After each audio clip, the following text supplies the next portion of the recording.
Yeah. Dude, I always try to come back to the fact that Lewis Cole plays with the shittiest cymbals. Like if you didn't notice, like look at most of the cymbals that he uses, they are Sabian B8s. That you give that stuff to like kids when they're starting out. They're like I didn't know that. Cymbals, okay. But he makes it work so well. You're just like, hey man, that's cool. It sounds like a drum and bass thing, and you're like, right. He just uses them at the right spot. Right. And he makes them and whether it's out of necessity or an actual choice, it just works out. Yeah. Sometimes it's just like maybe he didn't think it through. Like, sometimes other people will sit back and analyze it. I do that sometimes. Sure. And if you would talk to him right now, he'd be just like, yeah, that's the symbol I had over there, and I didn't think about it. We're like, right. Okay, cool. That's I awesome mean, too. But I wouldn't be surprised if that was the case in his scenario, because I remember when before they were knower, when they were just I think they just were called Lewis Cole and Genevieve Vertati, something like that. I remember reaching out to them and asking them a couple of questions about different things. And one was like, how do they, because their videos all had these crazy projections and those, and I remember asking them about that. I forget what it was, but I think at some point it was like, oh, it's like a PowerPoint presentation or something like that.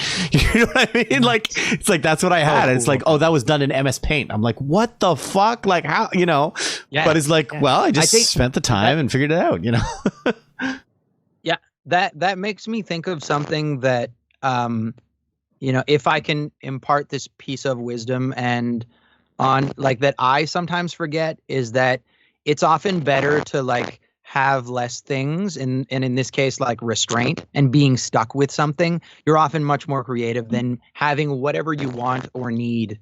Yes. Then I agree completely. You often make more interesting things than just being like, sometimes I get into that sort of feedback loop of like, oh, if I just had that piece of gear, it would be better or easier in some way. And then, sometimes you just get it and you're like, yeah, it's not that inspiring finally. Yeah. But yeah. if you're stuck and you don't have a lot of things, then you become creative, you become nifty, and you're like, you get into it. And I mean, sometimes you're overcompensating, but it can be inspiring, Absolutely. I mean, there's something that we touched on with both Freddie and David with the previous live streams was the idea that total freedom is not necessarily a good thing. That having limitations are awesome.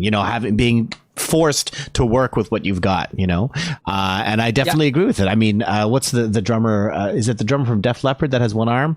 I can't quite remember. Yes. But I mean, exactly. Somebody like that, or tons of other people where it's not even about a physical constraint or whatever. It could just be about having like a big, like if he has those beginner cymbals, right? It's like, oh my god, how's he going to make anything out of that? All he has is SM57s and beginner cymbals. Well, he fucking made something out of that,